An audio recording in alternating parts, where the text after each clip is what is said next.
नमस्कार जय जगन्नाथ। आज चलतु गोटे रेसिपी मु आपण मन सहित शेयर करी। ताकू आपण मसला रुटी कहींपर ना तो गुजरात फेमस थेपला भी कहींपर। से मु 2 कप अटा नहीं, हाफ कप बेसन आते सब प्रकार मसला देवे जमती लुण, हलदी, जीरा गुंड, धनिया गुंड, लंका गुंड।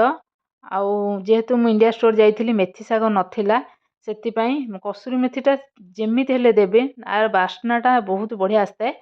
ता सहित मु फ्रेश दही 4 चामच नहीं। आउ तेल टिके एथिरे अधिक पड़िबो। तेल आपर देबे। दे सारला परे जुआणी टिके देबे। जुआणी देकी ताको भलो भाबरे चकड़िबे। आग नॉर्मली चकड़िबे, पानी दरकार हेले देबे। बेसी भी पानिया करिवेनी, जेमति नॉर्मली रुटी पई जितिकी चकड़ा हुए। बेसी हार्ड करिवेनी ना बेसी सॉफ्ट भी करिवेनी। चकड़िकी ताको 10 मिनिट पई छाड़ देबे। देखंतु मोर चकड़ा हेई गला। मु ताको 10 मिनिट पई छाड़ देइछि। एमति रुटी बेला वाला मु आपनको देखै पानी।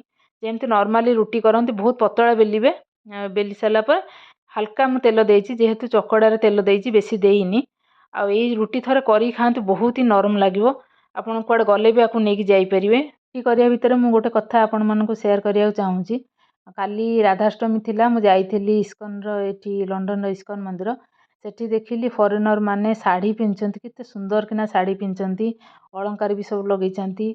श्रीकृष्ण नाम जप करचंती। मते एते बढ़िया लागिला सेमानकु देखी। आमे इंडिया लोक हेइकी भी आमे चाहूचे आधुनिक होबा पई। से माने ए देश रे थाइकी भी से माने आम परंपरा को भी ग्रहण करबा को इच्छा करचंती। ताठू बड़ कथा किछि भी नाही। मते काली बहुत भल लागिला सेमानकु देखी।